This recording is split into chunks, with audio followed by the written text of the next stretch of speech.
जय हिंद मेरे दोस्तों। आप लोग का तैयारी किस तरह से चल रहा है आप लोग खुद जान रहे होंगे। अगर आपका तैयारी में थोड़ा सा भी कमी हो रहा है तो आप लोग जो है कि उस तैयारी को भरपाई कीजिए, उस कमी को भरपाई कीजिए। ऐसा ना हो कि आप अपने तैयारी में कमी छोड़ दीजिए जिससे कि आपका एग्जाम में थोड़ा सा एक एक दो नंबर के लिए जो है कि थोड़ा सा आपका चूक जाइए आप। तो आप लोग बिना कोई गलती किए हुए आप मेहनत कीजिए, आपका तैयारी अच्छा हो रहा होगा दिन ब दिन, हम यह आशा रख रहे हैं। और दिन ब दिन आपका तैयारी सुधर के आपका फाइनली सिलेक्शन के रूप में तब्दील हो जाएगा। तो आप लोग जो बिहार पुलिस के इस सेशन को हम चला रहे हैं आप सबों के बीच, तो हम इसलिए चला रहे हैं क्योंकि बिहार में इससे बड़ी बिहार पुलिस में भर्ती अभी तक शायद नहीं देखने के लिए मिले थे। और जो भी वर्दी का जुनून रखते हैं, बिहार पुलिस में सेवा देना चाहते हैं, बिहार को एक नया ऊंचाई प्रदान करने का प्रयास करते हैं वर्दी पहनकर, तो आप लोगों के पास यह सुनहरा मौका है। आप लोग मेहनत कीजिए, फिर इसके बाद और वैकेंसी आएगा। लेकिन आप इसी वैकेंसी में 21,391 पोस्ट में से एक पोस्ट आप लेकर सुनिश्चित रहिए। और जिन भी छात्र का चाहे जनरल कैटेगरी में हो, अगर आपका 65 नंबर सेट में आ रहा होगा तो आपका रिजल्ट एग्जाम में भी होगा। आपको कहीं कोई धूर्तबाजी में नहीं पड़ना है, आप ओरिजिनल मेहनत कीजिए, आपका सिलेक्शन होगा। तो चलिए बिना कोई देरी के हुए आज के हम इस सेशन को शुरुआत करते हैं। तो आपको बताना है आज का पहला सवाल है कि 8 से 10 जनवरी 2023 तक 8 से 10 जनवरी 2023 तक भारत के किस शहर में 17वां प्रवासी भारतीय दिवस सम्मेलन आयोजित किया गया। तो 17वां भारतीय दिवस सम्मेलन जो आयोजित किया गया वह याद रखिएगा आपका मध्य प्रदेश का एक शहर इंदौर है। कौन सा है? इंदौर में ही याद रखिएगा आपका 2023 में 17वां पक्षी भारतीय दिवस आयोजित किया गया। और यह हम आयोजित किस लिए करते हैं तो याद रखिएगा 1915 ईस्वी में 9 जनवरी के दिन ही महात्मा गांधी जो है कि आपका दक्षिण अफ्रीका से भारत लौटे थे। इसीलिए प्रत्येक 9 जनवरी को हम लोग प्रवासी भारत दिवस मनाते हैं। और यह दिवस जो हम मनाना शुरू किए हैं 2003 से मनाना शुरू किए हैं। कब से मनाना शुरू किए हैं? 2003 से। और महात्मा गांधी जो दक्षिण अफ्रीका गए थे वो 1893 में गए थे। कब गए थे? 1893 में। और अंततः 1915 में लौटे और लगभग वहां पर वह 21 वर्ष तक रहे थे। कितने वर्ष तक रहे थे? 21 वर्ष तक। वहीं याद रखेगा नवजीवन हो गया, हरिजन हो गया, उसके बाद फिर आपका जो है कि नवजीवन, हरिजन, ये सब पत्रिका का जो संपादन किया था, यानी इंडियन ओपिनियन, ये सब पत्रिका का संपादन किसने किया था? याद रखेगा महात्मा गांधी ने। किसने किया? चलिए हम लोग अगले सवाल पर चलते हैं। तो अगला सवाल है कि निम्नलिखित में से कौन सा अप्रत्यक्ष कर है? अप्रत्यक्ष कर जो है वह आपका कौन है? तो सीमा शुल्क है। कौन है? सीमा शुल्क। याद रखेगा सीमा शुल्क जो है वह आपका अप्रत्यक्ष कर है। कैसा कर है? अप्रत्यक्ष कर है। वहीं आपको हम एक ट्रिक देते हैं, आप याद रखिएगा। एक ट्रिक है आपके बीच जो है कि भूमि, कृषि, धन, संपत्ति और पूंजी हारकर मृत्यु निश्चित है। तो याद रखेगा ये सब प्रत्यक्ष कर है। ये सब कैसा कर है? प्रत्यक्ष कर है। यानी भूमि कर हो गया, भूमि कर, धन कर, संपत्ति कर, भूमि, धन, संपत्ति, पूंजी, उपहार कर, मृत्यु कर, निगम कर, ये सब कैसा कर है? तो ये सब प्रत्यक्ष कर है। कैसा कर है? प्रत्यक्ष कर। वही याद रखिएगा कर से संबंधित जो अधिनियम आया है वह 88 अधिनियम। कौन सा अधिनियम? 88वां संविधान संशोधन के लिए कर का उपयोग किया गया है। किसका उपयोग किया गया है?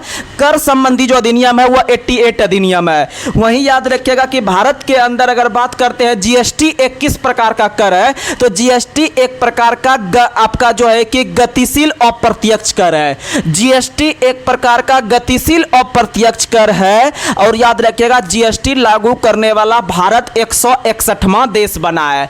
और जीएसटी याद रखिएगा कनाडा देश के मॉडल पर आधारित है अपना देश भारत का। और जीएसटी का फुल फॉर्म होता है goods and service tax. Goods and service tax. और याद रखिएगा जीएसटी लगाने का सुझाव किस समिति ने दिया था? तो याद रखिएगा विजय केलकर समिति। कौन समिति ने? विजय केलकर समिति ने जीएसटी लगाने का सुझाव दिया था।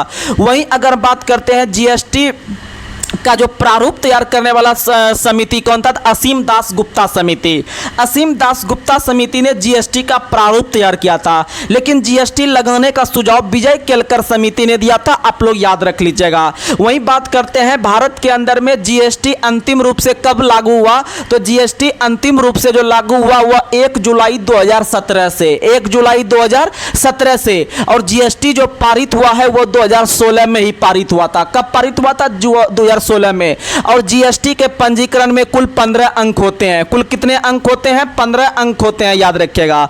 आगे बढ़ते हैं, अगला सवाल आप लोग को। और वैट जो है उनका फुल फॉर्म होता है वैल्यू एडेड टैक्स। क्या होता है? वैल्यू एडेड टैक्स होता है, याद रखिएगा। और वैट लगाने वाला भारत का जो आपका पहला राज्य है वह हरियाणा है। कौन है? हरियाणा। वैट यानी वैल्यू एडेड टैक्स लगाने वाला पहला राज्य जो है हरियाणा है, और वैट लागू करने वाला जो अंतिम राज्य है वह आपका यूपी है। वह आपका कौन है? यूपी है, याद रखिएगा। आगे बढ़ते हैं, वही जीएसटी लगाने वाला आपका पहला देश जो है वह फ्रांस था। कौन था? फ्रांस। फ्रांस के द्वारा 1954 में ही लगा था। कब लगा था? 1954 में ही लगा था, याद रखिएगा। आगे बढ़ते हैं, अगला सवाल आप लोग को बताना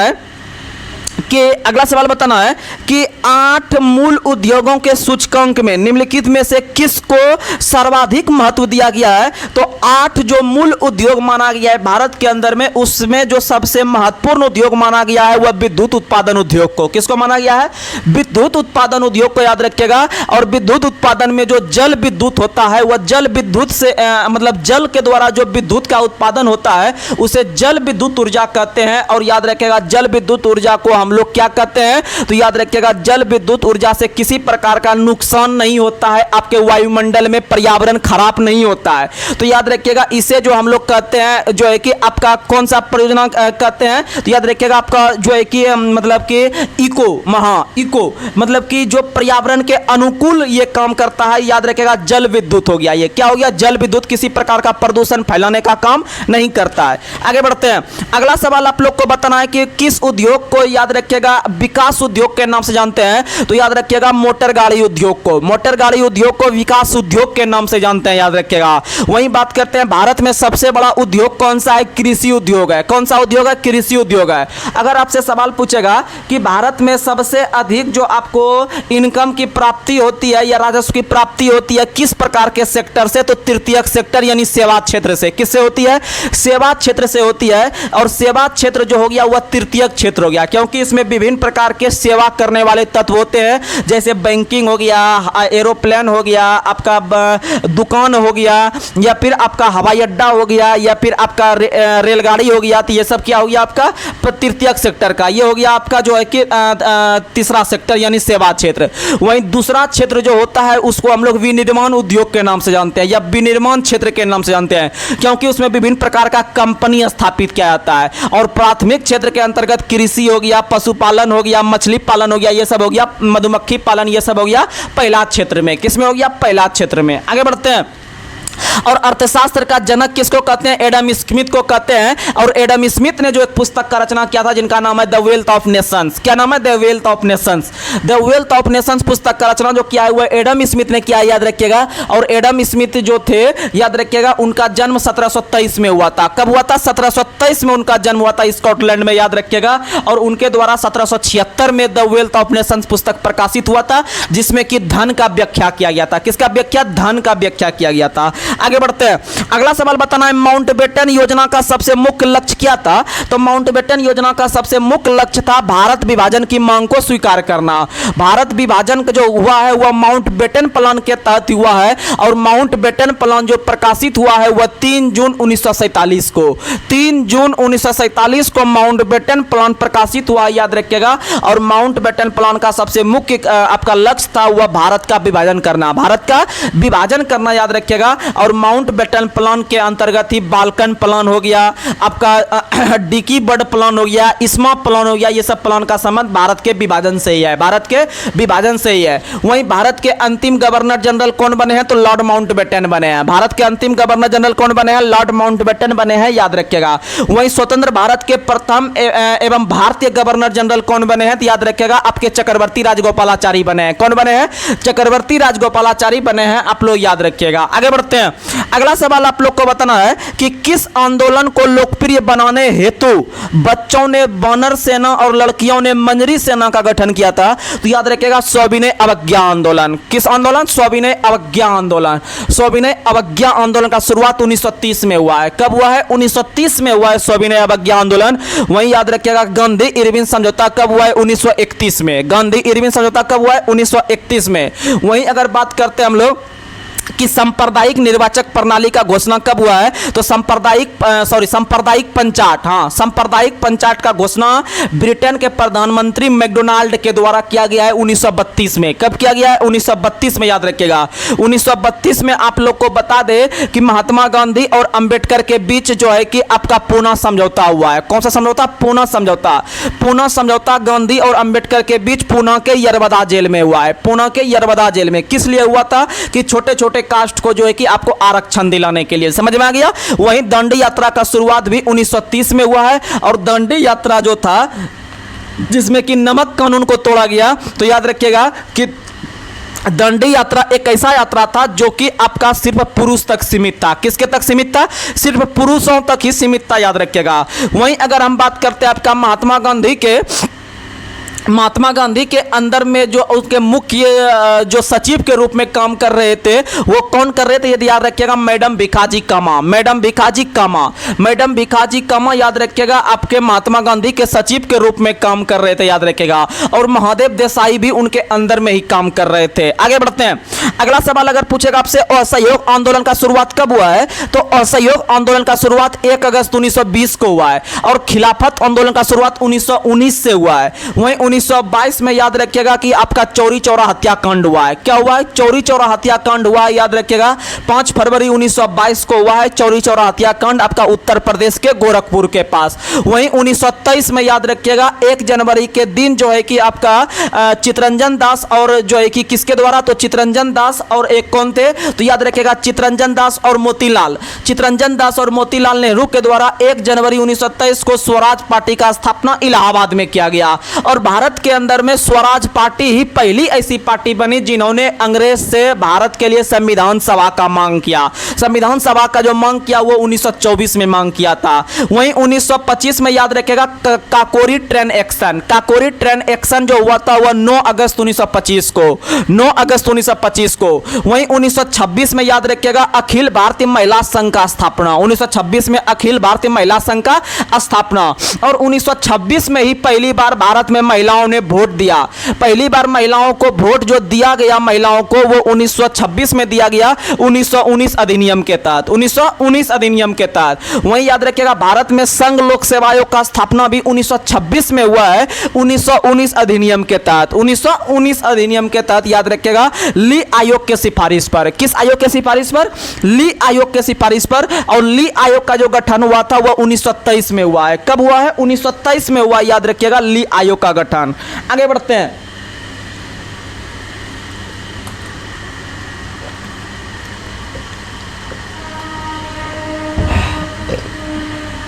अगला सवाल बताना है आपको कि यूपीएससी का स्थापना किस अनुच्छेद के तहत किया गया है? तो यूपीएससी यानी संघ लोक सेवा आयोग। यूपीएससी यानी संघ लोक सेवा आयोग, और इसका जो गठन किया गया है वह अनुच्छेद 315 के अंतर्गत किया गया है।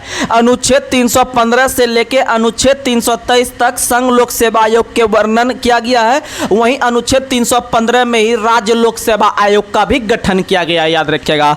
आगे बढ़ते हैं। अगला सवाल आप लोग को बताना है कि दक्षिण पूर्व एशिया में विश्व की आधी से अधिक जनसंख्या क्यों मिलती है? क्योंकि यहाँ के मैदान उपजाऊ जलोढ़ मिट्टी से बने हुए हैं। किससे बने हुए हैं? उपजाऊ जलोढ़ मिट्टी से बने हुए हैं। इसीलिए दक्षिण पूर्व एशिया में विश्व की आधी अधिक जनसंख्या निवास करती है। आपको पता है कि विश्व में कुल 7 महाद्वीप है। 7 महाद्वीप में जो सबसे बड़ी महाद्वीप है वह अपना एशिया महाद्वीप है। और एशिया महाद्वीप में ही विश्व के लगभग 60% जनसंख्या निवास करती है। कितना परसेंट? 60% जनसंख्या निवास करती है। और जनसंख्या का अध्ययन डेमोग्राफी कहलाती है। क्या कहलाती है? डेमोग्राफी। वहीं जनगणना का जो आपका महान विभाजक वर्ष कहलाता है वह 1921 कहलाता है। वहीं जनगणना का जो लघु विभाजक वर्ष कहलाता है 1951 कहलाता है। और भारत के अंदर में पहली बार जो जनगणना जातीय जनगणना हुई थी वह 1931 में हुई थी। कब हुई थी? 1931 में, यानी 1931 में हुई थी। वहीं भारत के अंदर में जातिगत जनगणना कराने वाला पहला राज्य अपना बिहार हुआ और दूसरा राज्य आंध्र प्रदेश हुआ। दूसरा राज्य कौन हुआ? आंध्र प्रदेश हुआ।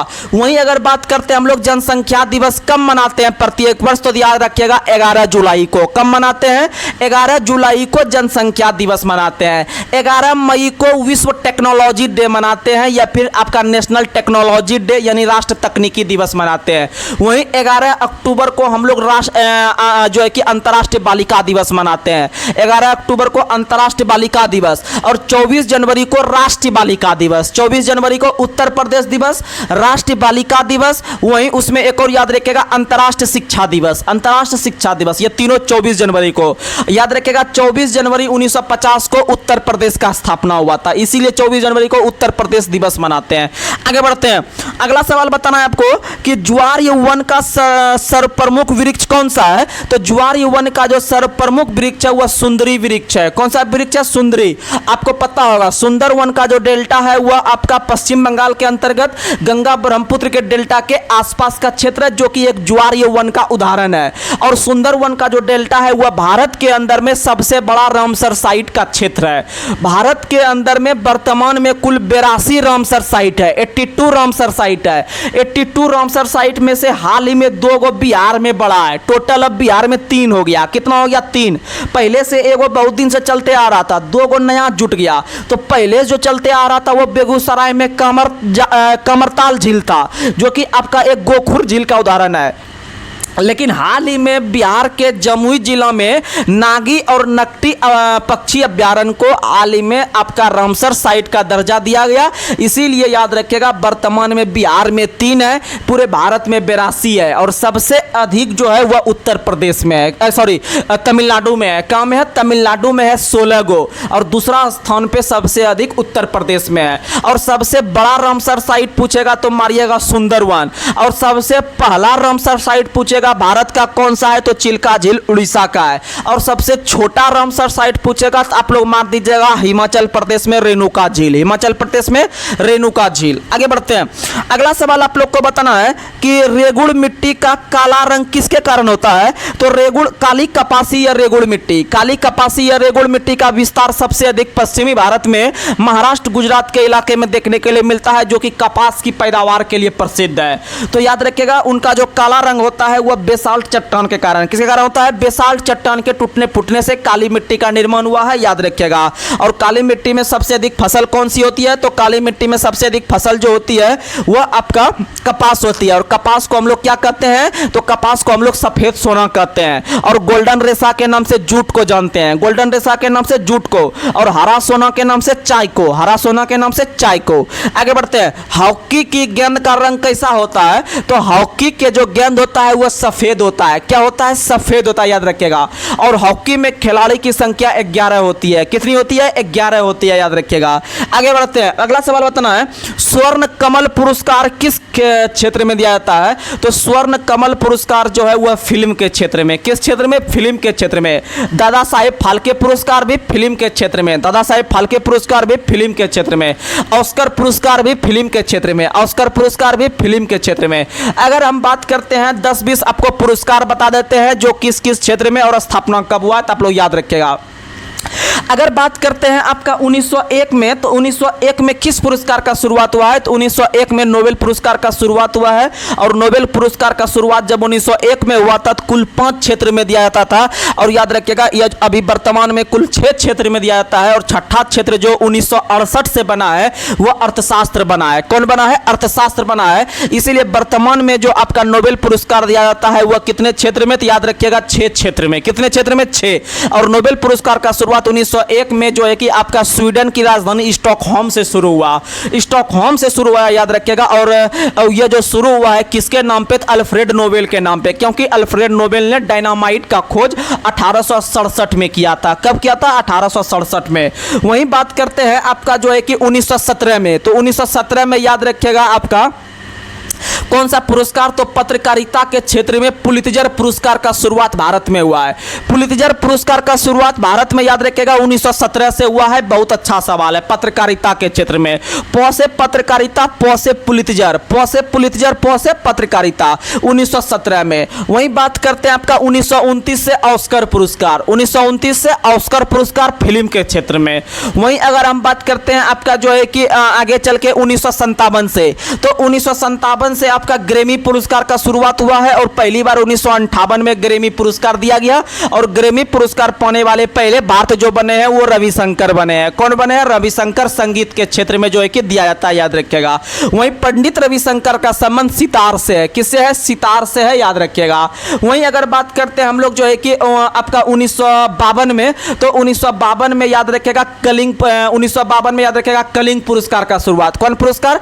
कलिंग पुरस्कार का शुरुआत याद रखिएगा 1952 से हुआ है। कब हुआ है? 1952 से हुआ है आपका कलिंग पुरस्कार का शुरुआत। वहीं अगर हम बात करते हैं आपका 1954 में भारत रत्न का शुरुआत, 1954 में भारत रत्न का शुरुआत 1954 में हुआ है।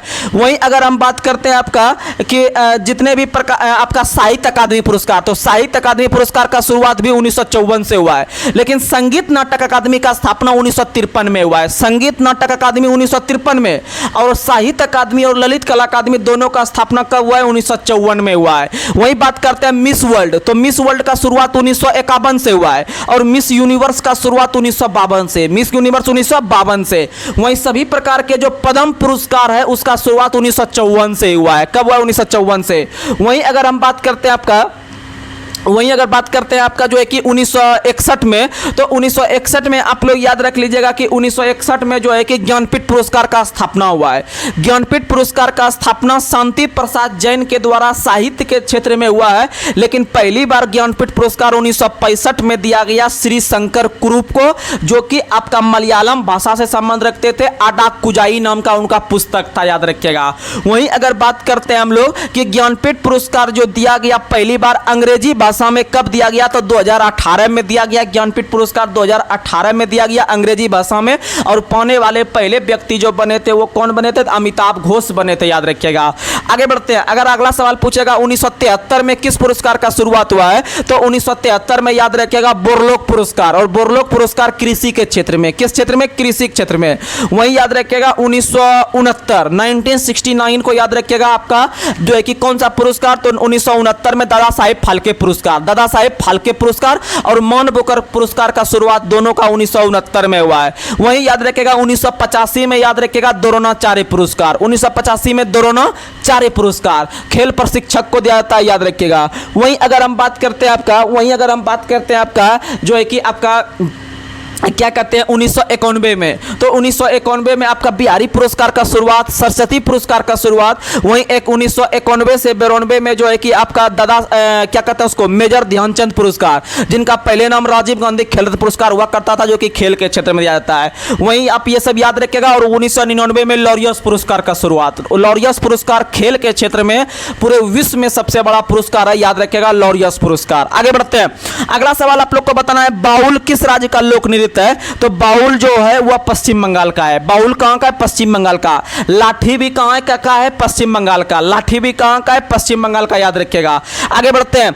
अगला सवाल आप लोग को बताना है हड़प्पा संस्कृति किसके समकालीन थी? कांस्य युगीन। किसके समकालीन थी? कांस्य युगीन, याद रखिएगा। और हड़प्पा सभ्यता का खोज 1921 में दयाराम साहनी के द्वारा रावी नदी के तट पर किया गया है और यह वर्तमान में पाकिस्तान के लड़काना जिला में है। आगे बढ़ते हैं। अगला सवाल आप लोग को बताना है महात्मा बुद्ध द्वारा प्रतिपादित मध्यम मार्ग में कर्म के कितने सिद्धांत समाविष्ट हैं, तो याद रखिएगा 10 सिद्धांत। मध्यम मार्ग में कितने सिद्धांत वर्णित है? याद रखिएगा 10 सिद्धांत। कितने सिद्धांत? 10 सिद्धांत। और याद रखिएगा महात्मा बुद्ध को लाइट ऑफ एशिया जो के नाम से पुकारा था, यानी एशिया का जो ज्योति पुंज के नाम से पुकारा था, वो अर्नोल्ड नाम के व्यक्ति ने। किसने पुकारा था? अर्नोल्ड। वही महात्मा बुद्ध ने याद रखिएगा, जब घर त्याग रहा था तो उसे क्या कहा गया, तो याद रखिएगा उन्हें क्या कहा गया, तो आप लोग याद रखिएगा महाविनिष्क्रमण कहा गया, महाविनिष्क्रमण। यानी जब वह घर त्याग रहा था, जब वह गृह त्याग कर रहे थे तो उन्हें महाविनिष्क्रमण कहा गया। और जब उन्हें ज्ञान की प्राप्ति हुआ तो उसे बोधिसत्व के नाम से जाना गया। किस नाम से? बोधिसत्व के नाम से। वहीं जब वह पहला उपदेश देना शुरू किया तो उसको धर्म चक्र परिवर्तन कहा गया, क्योंकि वह धर्म में परिवर्तन लाना चाह रहे थे। तो याद रखिएगा पहला उपदेश जो दिया था वह कहां दिया था, तो वह सारनाथ में दिया था। गौतम बुद्ध ने अपना पहला उपदेश उत्तर प्रदेश के अंतर्गत सारनाथ में दिया था। लेकिन गौतम बुद्ध ने जब पहला उपदेश दिया तो उसे क्या कहा गया, धर्म चक्र परिवर्तन। लेकिन जब घर से निकला था तो उसे क्या कहा गया, तो उसे महाविनिष्क्रमण कहा गया। और याद रखिएगा उन्होंने सबसे अधिक जो उपदेश दिया है वह कौशल की राजधानी श्रावस्ती में दिया है। कौशल महाजनपद की राजधानी श्रावस्ती में सबसे अधिक उपदेश दिए हैं, याद रखिएगा। वहीं अगर बात करते हैं कि गौतम बुद्ध ने अपना अंतिम उपदेश किसके पास दिया था, तो मल्ल के पास दिया था। किसके पास? मल्ल के पास, जहां पर उनका निधन हुआ था। वहीं अगर बात करते हैं कि गौतम बुद्ध का जब निधन हुआ, गौतम बुद्ध का जब निधन हुआ था आपका जो है कि जब इनका निधन हुआ था आपका गौतम बुद्ध का 80 वर्ष की अवस्था में जब इनका निधन हुआ था, तो याद रखिएगा इनके निधन को क्या कहा गया, तो इन्हें महापरिनिर्वाण कहा गया। क्या कहा गया? महापरिनिर्वाण कहा गया। आप लोग याद रखने का प्रयास कीजिएगा। आगे बढ़ते हैं। अगला सवाल आप लोग को बताना है, पर्वत शिलाओं को काटकर मंदिर निर्माण की सर्वश्रेष्ठ कला का विकास किसने किया था, तो राष्ट्रकूट वंश के शासकों ने किया था। तो याद रखिएगा राष्ट्रकूट वंश के शासकों ने विभिन्न प्रकार के पर्वत शिलाओं को काटकर विभिन्न प्रकार के मंदिर का निर्माण करवाया था। तो याद रखिएगा राष्ट्रकूट वंश के संस्थापक कौन थे? दंती दुर्ग थे। कौन थे? दंती दुर्ग थे। राष्ट्रकूट वंश के संस्थापक कौन थे? दंती दुर्ग थे, याद रखिएगा। आगे बढ़ते हैं। अगला क्वेश्चन आप लोग को बताना है, अगला सवाल आप लोग को बताना है, दिल्ली सल्तनत पर कुल कितने वंशों ने शासन किया है, तो दिल्ली सल्तनत पर कुल आपके 5 राजवंश ने शासन किया है। कितने राजवंश ने? 5 राजवंश ने। आगे बढ़ते हैं। विस्तारित मिशन इंद्रधनुष का संबंध किससे है, तो मिशन इंद्रधनुष भारत सरकार के द्वारा स्वचालित एक योजना है जो कि आपका घातक बीमारियों की रोकथाम के टीकाकरण से, इंद्रधनुष टीकाकरण से, और 7 प्रकार के बीमारियों का टीकाकरण इसमें किया जाता है, याद रखिएगा। आगे बढ़ते हैं। 30 से 40 डिग्री के बीच अस्थाई दाब की पट्टी को क्या कहा जाता है, तो उसे अश्व अक्षांश कहा जाता है। क्या कहा जाता है? अश्व अक्षांश। और 0 डिग्री के 5 डिग्री साउथ और 5 डिग्री नॉर्थ के क्षेत्र को डोल्ड्रम कहा जाता है। क्या कहता है? डोल्ड्रम। वहीं 23.5 डिग्री नॉर्थ को क्या कहा जाता है, तो 23.5 डिग्री नॉर्थ रेखा को जो कहा जाता है उसको कर्क रेखा कहता है। और 23.5 डिग्री साउथ को क्या कहता है, तो उसको मकर रेखा कहता है, याद रखिएगा। आगे बढ़ते हैं। अगला सवाल आप लोग को बताना है, जनवरी 2023 में ताड़ के पत्तों की पांडुलिपियों का दुनिया का पहला संग्रहालय किस राज्य में बनाया, तो केरल में। ताड़ के पत्तों से संग्रहालय बना डाला किस राज्य ने? केरल ने, याद रखिएगा। और केरल का नया नाम केरलम है। केरल का नया नाम क्या है? केरलम है, याद रखिएगा। वहीं जो केरल का जो पुराना नाम था क्या था, तो केरल का जो पहले पुराना नाम था, तो याद रखिएगा क्या नाम था, तो केरल का जो पहले का नाम था, यानी केरल का नया नाम केरलम हो गया है, लेकिन केरल का जो पुराना नाम था वह त्रावणकोर था। क्या था? त्रावणकोर था, याद रखिएगा। केरल का पुराना नाम क्या था? त्रावणकोर था, याद रखिएगा। और मालाबार तट भी कहाँ है? केरल में। मालाबार तट भी कहाँ है? केरल में, याद रखिएगा। और मोपला विद्रोह भी कहाँ हुआ था, तो मोपला विद्रोह भी केरल में हुआ था 1921 में। कब हुआ था मोपला विद्रोह? तो केरल में हुआ था 1921 में। और मालाबार तट भी कहाँ में है? केरल में है। आगे बढ़ते हैं। अगला सवाल आप लोग को बताना है कि अगला सवाल आप लोग बताइएगा कि विश्व मानवाधिकार दिवस कब मनाया जाता है, तो विश्व मानवाधिकार दिवस 10 दिसंबर को, एड्स दिवस 1 दिसंबर को, एड्स दिवस 1 दिसंबर को, मानवाधिकार दिवस 10 दिसंबर को, 5 दिसंबर को मृदा दिवस, 5 दिसंबर को मृदा दिवस। वहीं याद रखिएगा 4 दिसंबर को क्या मनाते हैं, तो 4 दिसंबर को हम लोग नौसेना दिवस मनाते हैं। वहीं 15 दिसंबर को विश्व चाय दिवस मनाते हैं। वहीं बात करते हैं हम लोग जो है कि आपका जो है कि और क्या हो गया, तो याद रखिएगा 23 दिसंबर को किसान दिवस, 23 दिसंबर को किसान दिवस। वहीं अगर हम बात करते हैं आपको जो है कि 26 नवंबर को क्या मनाते हैं, तो 26 नवंबर को हम लोग वीर बाल दिवस मनाते हैं। 26 नवंबर को वीर बाल दिवस मनाते हैं, लेकिन विश्व बाल दिवस जो मनाते हैं वो 20 नवंबर को मनाते हैं, और राष्ट्रीय बाल दिवस जो मनाते हैं वो 14 नवंबर को मनाते हैं। यानी कि आपको बता दे, वहीं आपको बता दे कि बाल दिवस जो होता है, यानी राष्ट्रीय बाल दिवस पूछेगा तो मधुमेह दिवस 14 नवंबर वाला हम मारेंगे, और विश्व बाल दिवस जो होता है वो 20 नवंबर नवंबर को। कब होता है? 20 नवंबर। और वीर बाल दिवस जो होता है वो 26 दिसंबर को होता है। कब होता है? 26 दिसंबर को होता है। आपको 26 नवंबर बोल दिए थे, दिसंबर होगा। 26 दिसंबर को याद रखिएगा आपका वीर बाल दिवस, वही वाला आपका जो गुरु गोविंद सिंह थे उनके पुत्र को जो चिनवा दिया गया था, उन्हीं के उपलक्ष्य में वीर बाल दिवस 26 दिसंबर को हम लोग मनाते हैं। वहीं अगर बात करते हैं 26 नवंबर में, तो 26 नवंबर को संविधान दिवस मनाते हैं, या कानून दिवस या विधि दिवस मनाते हैं, याद रखिएगा। और 26 नवंबर को हम लोग पर्यावरण संरक्षण दिवस भी मनाते हैं, याद रखिएगा। आगे बढ़ते हैं। अगला सवाल बताना है पोंगल एक क्या है? तो पोंगल जो है तमिलनाडु में एक आपका जब नया फसल का जब होता है पैदावार, तो फसलों की कटाई के उपलक्ष्य में याद रखिएगा पोंगल त्योहार तमिलनाडु में, ओनम त्योहार केरल में। ओनम केरल में, पोंगल कहां? तमिलनाडु में। पोंगल कहां? तमिलनाडु में। कुचिपुड़ी कहां? आंध्र प्रदेश में। कथक कहां? उत्तर भारत में। मोहिनीअट्टम कहां? केरल में। भरतनाट्यम कहां? तमिलनाडु में। ओडिसी कहां? उड़ीसा में। सतरिया कहां? असम में। सतरिया कहां? असम में, याद रखिएगा। आगे बढ़ते हैं। और सतरिया जो है वह आपका असम का हो गया, भरतनाट्यम का हो गया तमिलनाडु में, और उसका पुराना नाम है सदीर। क्या नाम है पुराना नाम? सदीर। वहीं ओडिसी का जो पुराना नाम है गोटिपुआ। ओडिसी का पुराना नाम क्या है? गोटिपुआ। आगे बढ़ते हैं। अगला क्वेश्चन बताना है सूर्य की सबसे अधिक तिरछी किरण। सूर्य की सबसे अधिक तिरछी किरण कहां पड़ेगी? ध्रुव पर। कहां पड़ेगी? ध्रुव पर, याद रखिएगा। ध्रुव पर आपका 6 महीना का दिन और 6 महीना का रात होता है, याद रखिएगा। और 90 डिग्री को जो है कि ध्रुव कहा जाता है, साउथ पोल या नॉर्थ पोल। आगे बढ़ते हैं। अगला सवाल आप लोग को बताना है उत्तर भारत में चक्रवाती वर्षा किस मौसम में होती है?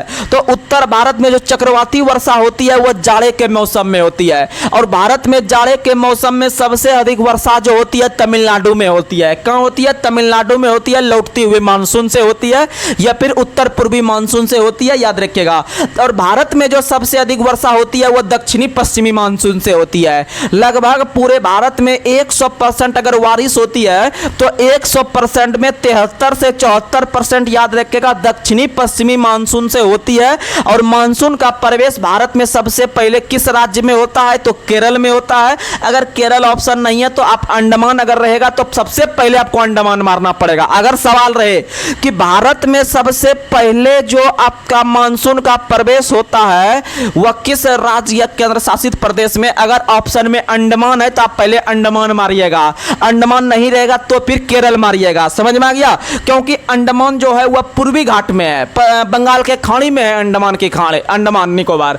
तो याद रखिएगा सबसे पहले अंडमान में होता है, केरल से भी पहले, क्योंकि ये आपका हाईलाइट नहीं है इसीलिए ज़्यादा एग्जाम में केरल को पूछा गया है। और पश्चिमी घाट में जो सबसे पहले होता है वो केरल में होता है। समझ में आ गया? आगे बढ़ते हैं। अगला सवाल बताना है। अगला सवाल आप लोग को बताना है एक समान शुष्क सेल में विद्युत अपघटन किसका होता है? तो एक समान शुष्क सेल में जो विद्युत अपघटन होता है वो अमोनियम क्लोराइड का होता है। किसका होता है? Ammonium chloride. आगे बढ़ते हैं। प्लास्टर ऑफ पेरिस का सूत्र क्या होता है? तो प्लास्टर ऑफ पेरिस का सूत्र होता है CaSO4 × ½ H2O या फिर 2CaSO4 × 2H2O, 2CaSO4 × H2O या फिर CaSO4 × ½ H2O। आगे बढ़ते हैं। वायु है एक क्या? तो वायु है एक समांगी मिश्रण। समांगी मिश्रण याद रखिएगा। समांगी मिश्रण वायु है एक, याद रखिएगा। और वायु जो है वह गैस में गैस का मिश्रण है। और वायु में सबसे अधिक मात्रा में 78% नाइट्रोजन होता है। हीलियम जो होता है वह 26.5%। हीलियम कितना होता है? 26.5%। आगे और ऑक्सीजन कितना होता है? 0.03%। आगे बढ़ते हैं।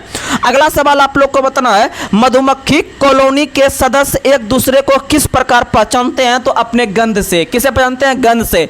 और मधुमक्खी का अध्ययन क्या कहलाता है? तो मधुमक्खी का अध्ययन सेरीकल्चर, एपीकल्चर कहलाता है। क्या कहलाता है? एपीकल्चर। और सेरीकल्चर में रेशम कीट का पैदावार होता है। रेशम कीट का अध्ययन सेरीकल्चर, एपीकल्चर में मधुमक्खी, और सेरीकल्चर में आपका मछली, सेरीकल्चर में रेशम कीट हो गया, एपीकल्चर में मधुमक्खी हो गया, वहीं पिसीकल्चर में मछली हो गया, पिसीकल्चर में मछली हो गया। वहीं डेंड्रोलॉजी में काष्ठी पेड़ों का अध्ययन हो गया, डेंड्रोलॉजी में काष्ठी पेड़ों का अध्ययन।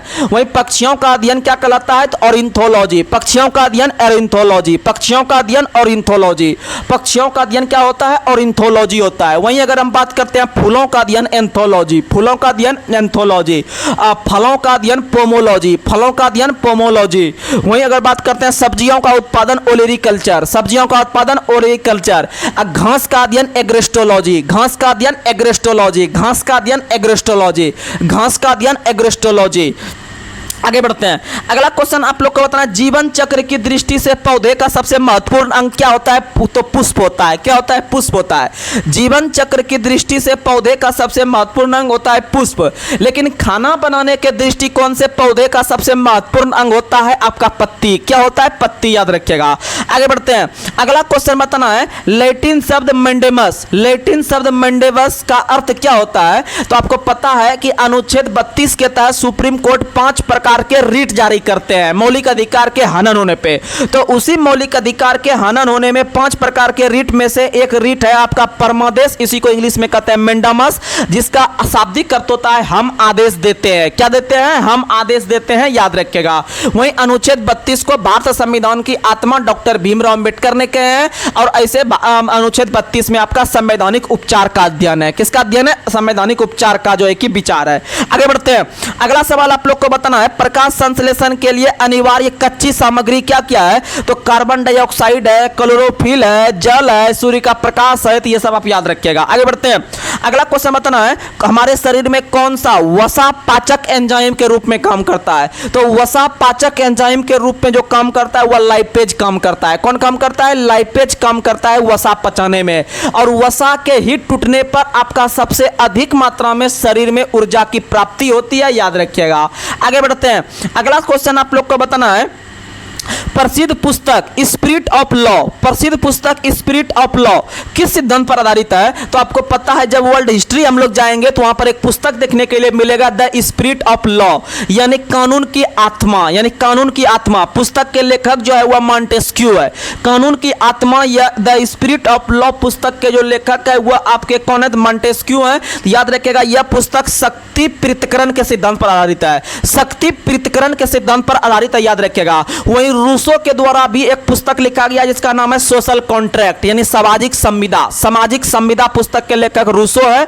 यह सोशल कॉन्ट्रैक्ट पुस्तक के लेखक रूसो है। और द स्पिरिट ऑफ लॉ या फिर कानून की आत्मा पुस्तक के लेखक मॉन्टेस्क्यू है। कौन है? मॉन्टेस्क्यू है। वहीं दास कैपिटल पुस्तक के लेखक कौन है? तो दास कैपिटल पुस्तक के लेखक कौन है? तो याद रखिएगा कार्ल मार्क्स है, जिनका संबंध जर्मनी से था। कहां से था? जर्मनी से था, याद रखिएगा। आगे बढ़ते हैं। हम लोग अब साइंस को जो है कि आप लोग को बता दें कि हम लोग लूसेंट के अंतर्गत ये बिहार एसएससी में भी फायदा करेगा। आगे वैकेंसी का जो है कि भरमार लगा हुआ, इसीलिए हम लोग ये ऑब्जेक्टिव टाइप लूसेंट को भी एक आपको जो है कि एक एक दो पेज करके खत्म करेंगे। आप लोग सुन के याद रखने का प्रयास कीजिएगा। तो चलिए हम लोग आज से जो है कि फिजिक्स को पहले यहाँ पर खत्म कर लेंगे, इससे आपको रेलवे में भी फायदा मिलेगा। तो आप लोग लगातार बनकर रहिएगा। तो हम लोग जो है कि एक पेज करके डेली इसमें भी हम लोग खत्म करेंगे, आपको सिलेबस दे देंगे। और सिलेबस जो मिलता है वो आप लोग को जो है कि टेलीग्राम चैनल पर रात के 10 बजे डेली प्राप्त हो जाता है। आप लोग वहाँ से एक बार कम से कम पढ़ लीजिएगा, बहुत फायदा करेगा। क्योंकि इतना कंटेंट जो आपको दे रहे हैं या बड़े बड़े कोचिंग में भी आपको नहीं मिलेगा आपको, इसलिए हम बोलते हैं क्योंकि आप भटक न जाइए।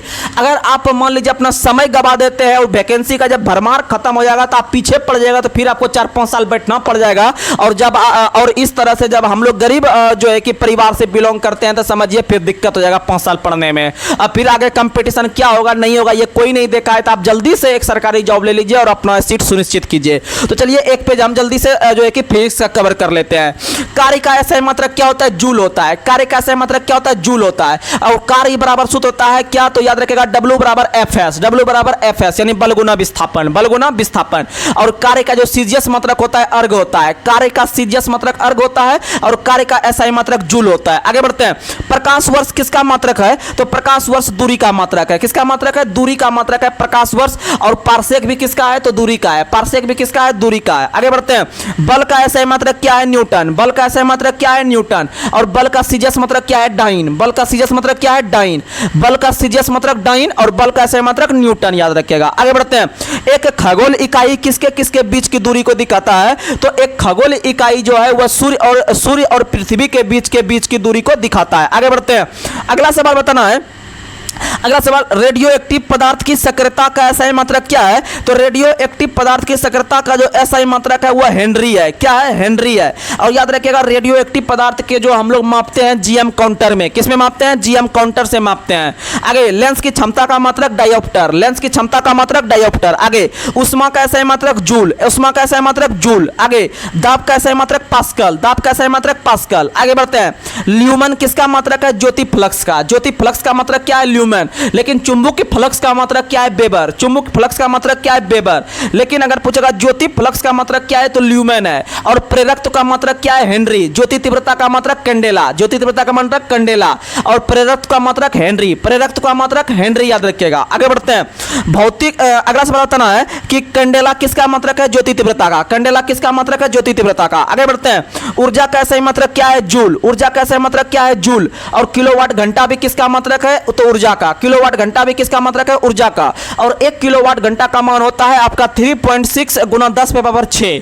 3.6 गुना 10 टू द पावर 6 जूल, याद रखिएगा, आपका 1 किलोवाट घंटा का मान होता है। आगे बढ़ते हैं।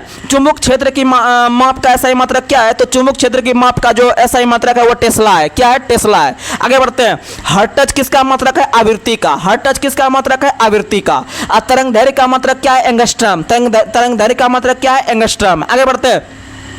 विद्युत धारा का सही मात्रक क्या है? एम्पियर। विद्युत धारा का सही मात्रक क्या है? एम्पियर। धीरे धीरे आप लोग लेवल के प्रश्न पर प्रवेश कीजिएगा। ये तो शुरुआत का क्वेश्चन है तो आप लोग को लग रहा होगा, लेकिन अगर आप यह समझिए कि आप खूब ओवर स्मार्ट बनते हैं, आप खूब पढ़ने में इंटेलिजेंट हैं, आप खूब विस्फोटक बल्लेबाज हैं, लेकिन समझिए कि जब तक आपका फाइनल सिलेक्शन नहीं हो जाए किसी एग्जाम में, तब तक आप अपने आप को जो है कि आप बहुत बड़ा जो है कि आप आदमी नहीं समझ पाइएगा। जब तक आप एक फाइनल सिलेक्शन किसी भी एग्जाम में ले लीजिएगा, तब बोल सकते हैं हम मेहनत किए हैं। अभी आपका मेहनत कोई नहीं देखेगा। आप खूब जान रहे हैं, हमको कुछ उससे दुनिया नहीं जानेगी आपको। हमको पता है खूब अच्छा जानने में, लेकिन दुनिया आपको नहीं जानेगी। तो क्या फायदा है? क्योंकि आपको जो है कि दुनिया में इज्जत कमाना है, नाम कमाना है, गांव समाज में आपको नाम कमाना है। तो आपको उस टाइप से पढ़ना होगा कि मेरा एग्जाम में सिलेक्शन हो जाए। ठीक है। अगर मान लीजिए आप खूब ओवर स्मार्ट बनते हैं, एग्जाम में आप एक इजी क्वेश्चन गलती करके आ जाइएगा, तो फिर क्या होगा? तब तो फिर सब खेल गड़बड़ हो जाएगा। तो इसीलिए आप हर एक क्वेश्चन को बारीकी से पढ़िए। अगर एग्जाम में इजी क्वेश्चन आपको नजर आ जाए तो हड़बड़ हड़बड़ करके नहीं कि हाँ ई बोला मार दिए ना, जब बाहर आइएगा तो लगेगा अरे यार ये तो बहुत बड़ा हम गलती कर दिए। और जो लड़का जो है कि आपका इस तरह का क्वेश्चन गलती मारिएगा तो आप समझिए कि आप दौड़ से बाहर हो जाएगा, क्योंकि उतना इजी कंपटीशन अब बचा नहीं है। चलिए आगे बढ़ते हैं। अगला बताना है ध्वनि की तीव्रता का मात्रक क्या है? तो ध्वनि की तीव्रता का मात्रक है डेसिबल। क्या है? डेसिबल। आगे बढ़ते हैं। यंग प्रत्यास्था गुणांक का मात्रक क्या है? तो यंग प्रत्यास्था गुणांक का जो मात्रक है वो न्यूटन प्रति मीटर स्क्वायर है। न्यूटन प्रति मीटर स्क्वायर है यंग प्रत्यास्था गुणांक का मात्रक। आगे बढ़ते हैं। तापमान का सही मात्रक केल्विन। तापमान का सही मात्रक केल्विन। आगे बढ़ते हैं। प्रतिरोधकता का एसआई मात्रक क्या है? तो प्रतिरोधकता का जो एसआई मात्रक है वो ओम मीटर है। क्या है? ओम मीटर है। और विशिष्ट प्रतिरोध का भी मात्रक क्या है? तो ओम मीटर है, याद रखिएगा। आगे बढ़ते हैं। संवेग का एसआई मात्रक क्या है? केजी मीटर पर सेकंड। केजी मीटर पर सेकंड संवेग का एसआई मात्रक है, याद रखिएगा। और संवेग बराबर सूत्र होता है, यानी P बराबर होता है mv। P बराबर mv, यानी m मतलब हो गया द्रव्यमान गुना वेग। द्रव्यमान गुना वेग बराबर संवेग। आगे बढ़ते हैं। अगला सवाल आप लोग को बताना है। अगला सवाल बताना है कि आपको सवाल बताना है कि उष्मागतिक तापमान का एसआई मात्रक क्या है? तो उष्मागतिक तापमान का एसआई मात्रक केल्विन है। क्या है? केल्विन है, याद रखिएगा। आगे बढ़ते हैं। अगला सवाल आप लोग को बताना है उच्च वेग का एसआई मात्रक क्या है? तो उच्च वेग का मात्रक मैक है। क्या है? मैक। मैक संख्या में आप लोग को पता है वायुयान की गति मापते हैं। वहीं तरंग दैर्घ्य का एसआई मात्रक एंगस्ट्रॉम। दाब का पास्कल। ऊर्जा का जूल। तो चलिए आज के हम इस सेशन को यहीं पर समाप्त करते हैं। आप लोग का तैयारी बहुत ही जबरदस्त चल रहा होगा और अपने आप के तैयारी में 4 चांद लगा दीजिए, जिससे कि आपका सिलेक्शन कोई नहीं रोक सकता है। बस आप सच्ची लगन से मेहनत कीजिए, सच्चे दिल से मेहनत कीजिए। दुनिया में किसी में ताकत नहीं है कि जो आगे बढ़ने वाले को रोका है। बस आपका तैयारी जो होना चाहिए वो एक जबरदस्त और सही वे में तैयारी होना चाहिए, आपका सिलेक्शन होगा। तो चलिए आज हम इस सेशन को यहीं पर समाप्त कर रहे हैं। तब तक के लिए जय हिंद, जय भारत।